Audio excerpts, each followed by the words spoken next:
Hello बच्चों, तो चलिए इस प्रश्न को पढ़ते हैं। सिद्ध कीजिए कि एफ एक्स बराबर 2x माइनस मापांक x बिंदु x बराबर 0 पर सतत है। तो यहाँ पर देखो, हमें सिद्ध करके दिखाना है कि जो एफ एक्स फलन है ये x बराबर 0 बिंदु पर सतत है। तो प्रश्न में आगे बढ़ने से पहले इस प्रश्न से संबंधित जो मुख्य उदाहरण है उसकी हम चर्चा कर लेते हैं। तो देखो, मुख्य उदाहरण बिंदु बिंदु x बराबर a पर फलन के सतत होने के लिए क्या आवश्यक होता है। जो x बराबर a पर फलन का मान आ रहा है अर्थात एफ ए, वो किसके बराबर आना चाहिए।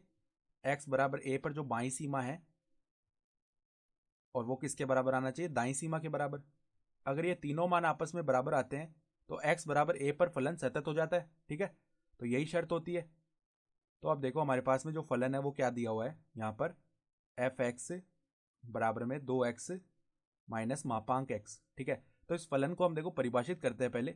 यहाँ पर जो मापांक में x लिखा हुआ है, यहाँ पर 0 रखने से मापांक का मान 0 हो जाएगा, अर्थात 0 क्रांतिक बिंदु हो गया इस फलन के लिए, इस मापांक के लिए। ठीक है, तो देखो एफ एक्स, इसको अगर हम परिभाषित करें तो इस प्रकार परिभाषित कर सकते हैं कि एक तो जब x का मान किसके बराबर या बड़ा हो 0, ठीक है, तब तो इसका मान क्या बनेगा, मापांक सीधा ही खुल जाएगा। ठीक है, जब x का मान धनात्मक होगा या 0 के बराबर होगा तो मापांक सीधा ही खुल जाएगा, माइनस से गुणा नहीं होगा, तो 2x माइनस एक्स बन जाएगा अर्थात x आ जाएगा। ठीक है, और यदि x का मान ऋणात्मक हो अर्थात 0 से छोटा हो, तो जब मापांक होता है तो उसके बाहर हमेशा धनात्मक संख्या आती है। तो यदि x का मान 0 से कम है अर्थात ऋणात्मक है, तो जब इसे मापांक के बाहर लाएंगे हम तो धनात्मक करना पड़ेगा अर्थात एक माइनस से गुणा करना पड़ेगा। ठीक है, तो यहाँ पर माइनस एक्स आएगा बाहर, तो 2x और यहाँ पर माइनस में माइनस एक्स हो जाएगा, तो 2x प्लस में x बनेगा अर्थात 3x हो जाएगा। ठीक है, तो इस प्रकार सबसे पहले हमने क्या कर लिया, इस फलन को परिभाषित कर लिया। ठीक है, तो अब देखो, हमें x बराबर 0 पर जांच करनी है सतत के लिए, तो f0 का मान निकालते हैं पहले। तो वो देखो, जब x बड़ा हो या 0 के बराबर हो तो फलन का मान क्या आता है, x ही आता है। ठीक है, तो f0 का मान भी 0 ही आ जाएगा। अब हम बाई सीमा निकालते हैं। देखो, बाई सीमा x बराबर 0 पर हम बाई सीमा निकालेंगे तो लिमिट x अग्रसित होगा 0 माइनस की ओर एफ एक्स। ठीक है, तो अब यहाँ पर देखो, बाई सीमा के लिए हम ये काम में लेंगे जब x 0 से छोटा है, तो 3x आएगा काम में।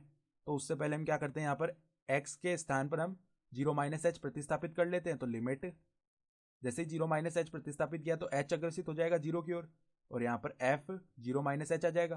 फिर देखो माइनस एच रख लेते हैं हम, तो लिमिट h अग्रसित होगा 0 की ओर, तो यहाँ पर 3 गुणा में x है तो माइनस एच आ गया। ठीक है, ये क्या बन जाएगा, माइनस का 3h। तो यहाँ पर अगर हम h को 0 के ओर अग्रसित करवाएंगे तो 3 गुणा में 0 इतना हो जाएगा, 0 ही हो जाएगा, और बाहर माइनस है तो वो 0 ही बन जाएगा मान, तो बाई सीमा का मान भी 0 ही आ गया। ठीक है, फिर देखो दाई सीमा निकालते हैं, तो दाई सीमा बराबर में लिमिट x अग्रसित होगा 0 प्लस की ओर, और यहाँ पर एफ एक्स आ जाएगा। ठीक है, तो इसके लिए हम कौन सा फलन काम में लेंगे, यहाँ पर जब x बड़ा हो या बराबर हो 0 के तो x आ जाएगा। ठीक है, तो उससे पहले हम क्या करते हैं, यहाँ पर x के स्थान पर 0 प्लस एच प्रतिस्थापित करते हैं, तो h तो 0 की ओर अग्रसित हुआ और यहाँ पर एफ एच आ जाएगा। ठीक है, तो यहाँ पर अब h रख लेते हैं, फलन में रख लेते हैं एफ एच, तो इसका मान x के बराबर है अर्थात यहाँ पर h आ जाएगा। तो लिमिट h अग्रसित होगा 0 की ओर और h बन गया, तो इसका मान 0 के बराबर आ जाएगा। तो स्पष्टतः हम क्या देख पा रहे हैं, x बराबर 0 पर जो फलन का मान है वो बाई सीमा के भी बराबर है और दाई सीमा के भी बराबर है। तो देखो स्पष्टतः f0 का जो मान है वो किसके बराबर है, बाई सीमा बराबर में दाई सीमा, और ये तीनों मान किसके बराबर आ रहे हैं, 0 के बराबर। अतः हम क्या कह सकते हैं, अतः x बराबर 0 पर एफ एक्स सतत है, और यही हमें सिद्ध भी करना था। तो हम क्या लिख सकते हैं, इति सिद्धम, अर्थात दी गई उदाहरणा के आधार पर हमने सिद्ध करके दिखा दिया। तो आशा करता हूं कि आपको यह प्रश्न समझ में आया होगा। धन्यवाद।